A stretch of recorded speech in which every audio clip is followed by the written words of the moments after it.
राजा और रानी की कहानी। बहुत समय पहले की बात है। एक सुंदर और समृद्ध राज्य था जिसका नाम सर्वप्रिय था। इस राज्य में एक दयालु और न्यायप्रिय राजा, राजा वीरेंद्र, और एक बुद्धिमान और स्नेही रानी, रानी कुमुदिनी शासन करते थे।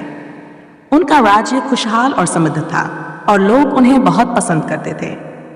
एक दिन राजा वीरेंद्र और रानी कुमुदिनी ने तय किया कि वे राज्य की सीमाओं का दौरा करेंगे ताकि वे जान सकें कि उनके लोग कैसे जीवन यापन कर रहे हैं। यात्रा के दौरान उन्होंने एक छोटे से गांव का दौरा किया जहां उन्होंने देखा कि लोग बहुत ही कठिनाई में जीवन जी रहे थे। इस गांव में पानी की घातक कमी थी और लोग इसके लिए संघर्ष कर रहे थे। रानी कुमुदिनी ने अपने पति से कहा, हमें इन लोगों की मदद करनी चाहिए, वे हमारी सहायता के बिना नहीं जी सकते।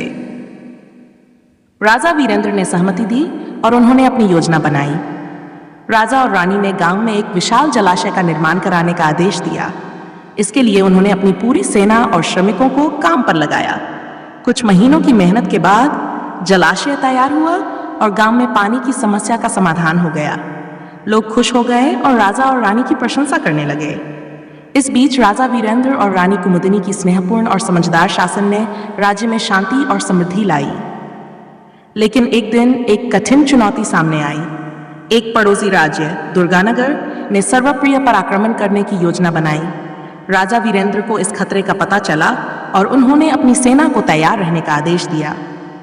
रानी कुमुदिनी ने राजा से कहा, हमें युद्ध की बजाय शांति का रास्ता अपनाना चाहिए। क्या हम दुर्गानगर के राजा से बात नहीं कर सकते?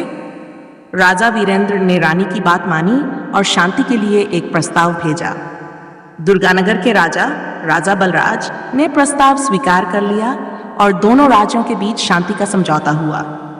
इस समझौते से न केवल दोनों राज्य सुरक्षित रहे, बल्कि उनके बीच व्यापार और सांस्कृतिक आदान प्रदान भी बढ़ा। राजा वीरेंद्र और रानी कुमुदिनी की स्नेहपूर्ण और दूरदर्शी नीतियों के कारण राज्य में और अधिक समृद्धि आई। उन्होंने अपने राज्य को एक आदर्श राज्य बना दिया जहां हर व्यक्ति खुश और सुरक्षित था। इस तरह राजा और रानी की कथा एक आदर्श प्रेम और नेतृत्व की कहानी बन गई जो सदियों तक लोगों को प्रेरित करती रही।